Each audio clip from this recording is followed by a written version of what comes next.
You're listening to another episode of the Coaster101 podcast. I'm Andrew Stillwell.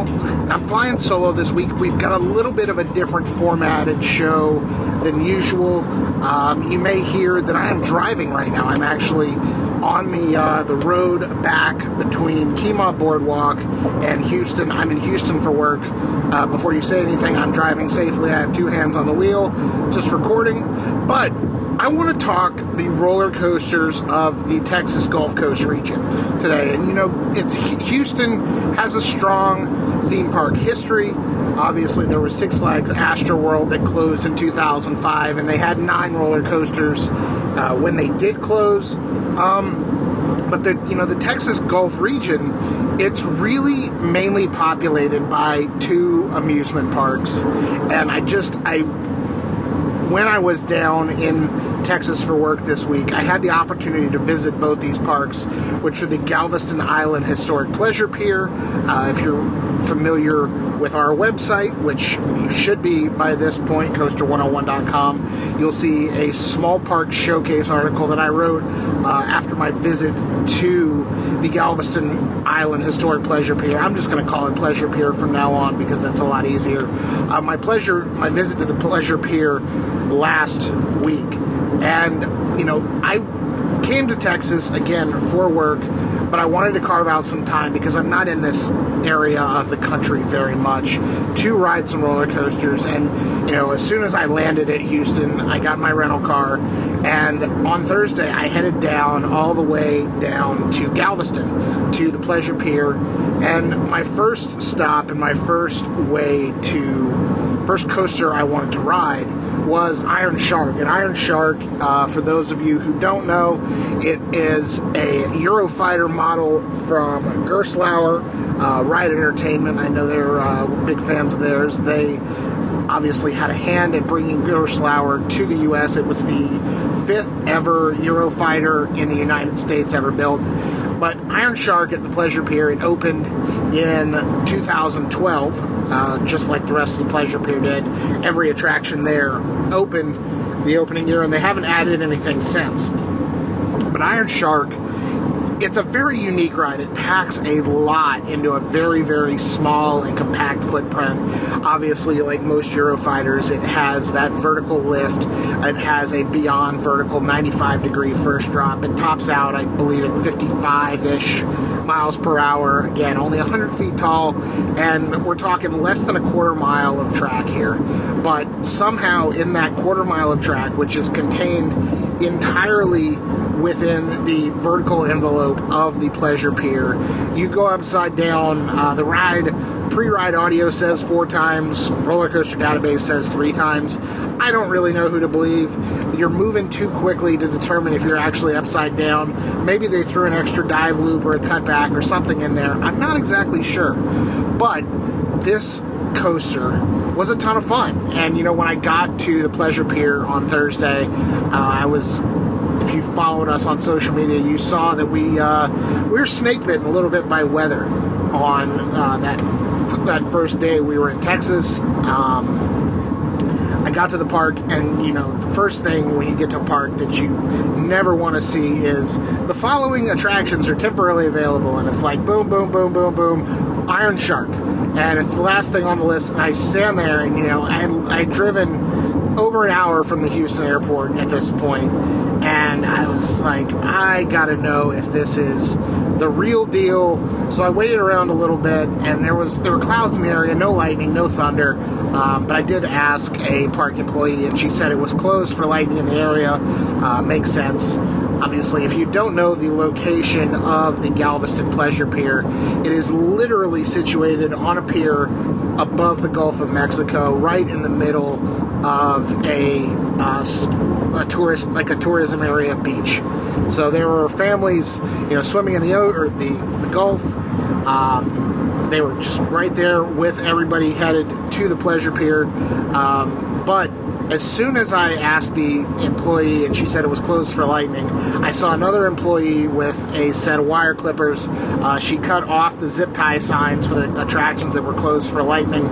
Obviously figured that was a good sign, went ahead and I paid for my all-day ride admission, Galveston Pleasure Pier.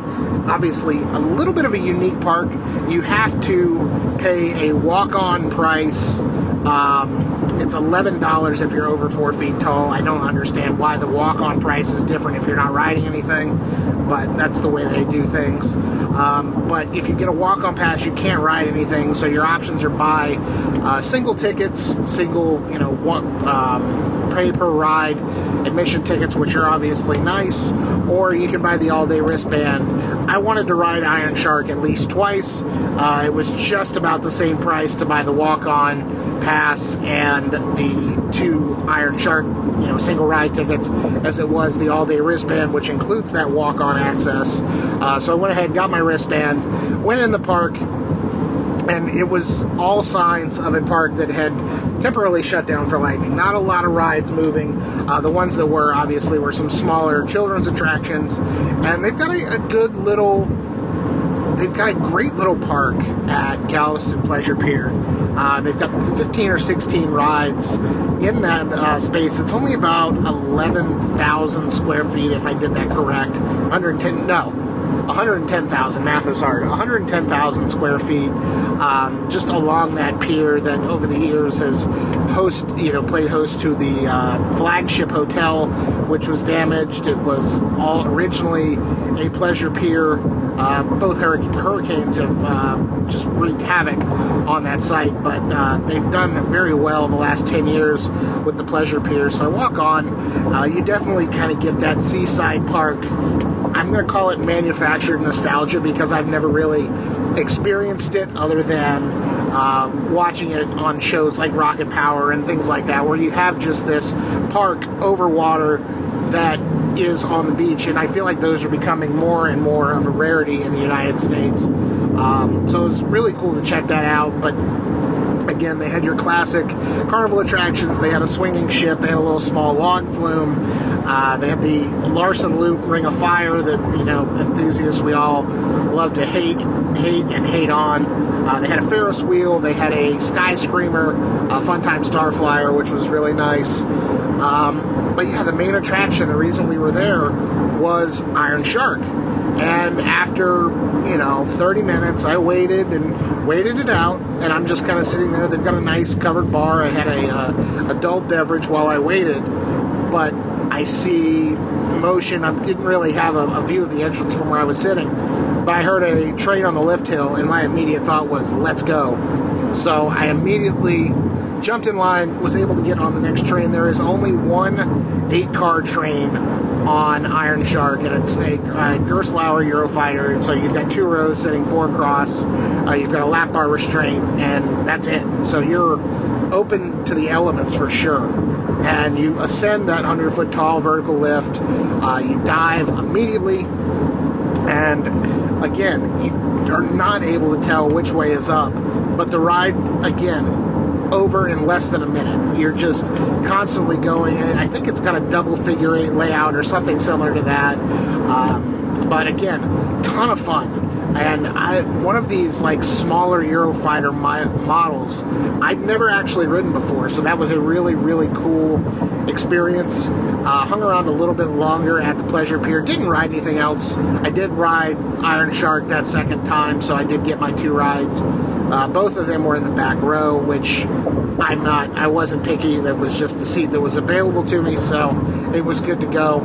But from Galveston Pleasure Pier, I did head up then to Kemah, Texas, which again is it's about 45 minutes north of Galveston Pleasure Pier, also located on the Gulf of Mexico. And we were both of these parks, Kemah Boardwalk and the Galveston Pleasure Pier, are owned by the Landry's Hospitality Company, who owns a couple of hotels, but most people probably know them for their restaurants. Joe's Crab Shack, Bubblegum Shrimp Company. There are a few other ones. You can Google Landry's Seafood or Landry's Corporation. They've got a big holdings, but they do have these two amusement parks. But I was running a little tight on time, and I was trying to go up to Kemah Boardwalk to ride Boardwalk Bullet, which is a Martin and Vlemix constructed Gravity Group designed roller coaster. It's also got PTC trains on it, according to Roller Coaster Database. So we've got some heavy hitters in the industry here for sure. It's got a really, really good reputation, and the fact that it's at a small seaside park that's owned by the same people who own Bubblegum Shrimp Company, it reminded me a lot of Kentucky Rumbler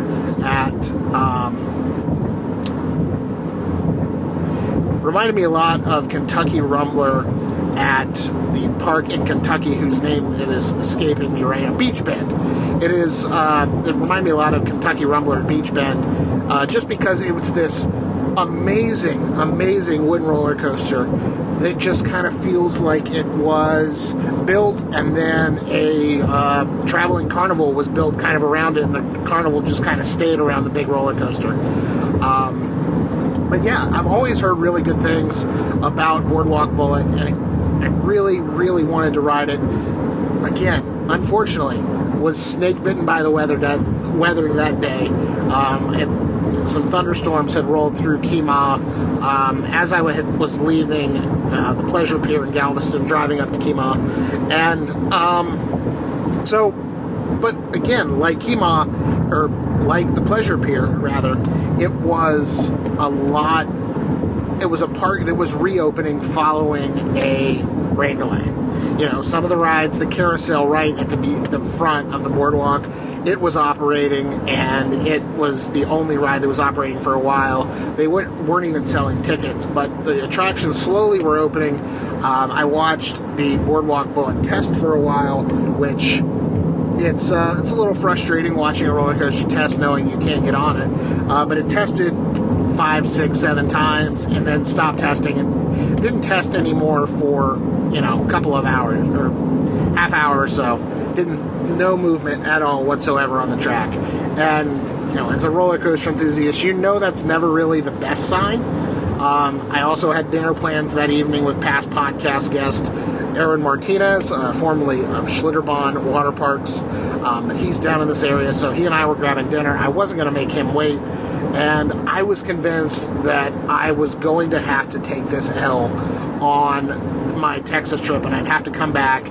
Again, Boardwalk Bullet, a coaster I've always wanted to ride. Didn't really know a ton about, other than it was a Gravity Group design coaster with a really good reputation in the enthusiast community. I have to come back again. But fortunately, again, mentioned here, I'm here on a work trip. I was able to grab a few hours to drive back from my hotel, which is north of Houston, made the 90-minute round-trip drive, which I'm currently on the way back home from right now. And I was like, you know what? I'm here. I've got time. I might as well do it, because I'm just going to regret it if I don't do it. I tried calling the park to ensure that it was open. The park didn't answer, but fortunately for me, the Saltgrass Steakhouse, again, another Landry restaurant here, this whole Kemah Boardwalk is owned by the Landry Hospitality Group.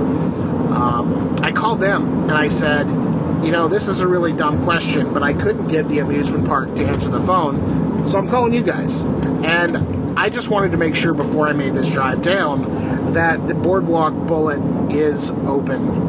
And they said, yeah, it's open. So I hopped in the rental car, drove back down from Houston, again, about 45 minutes, maybe a touch longer each way. And I was like, okay, I'm going to do it. I've got a couple hours. The park closed at 9 tonight. I'm recording this right now. It is approximately 9:30. So I didn't have a super long window of time, but I pulled into the park about 8:15, and pulled into the park about 8:15, saw it running, which was a good sign. I went over and I bought my pay-per-ride ticket, and I got in line.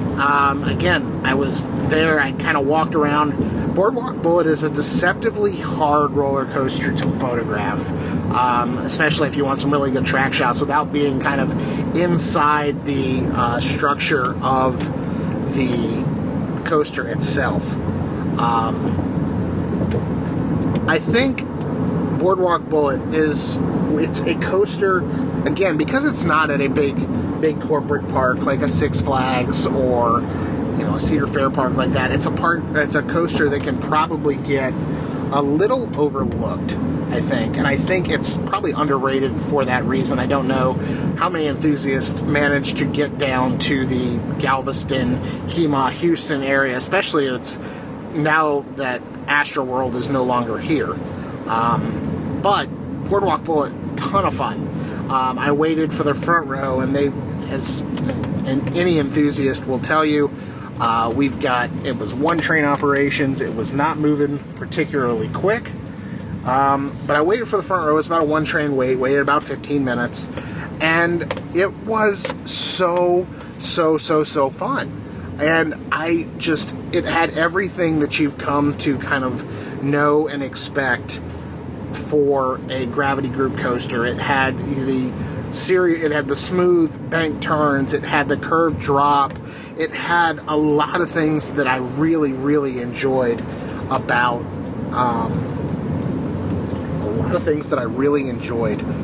On this coaster ride, for sure.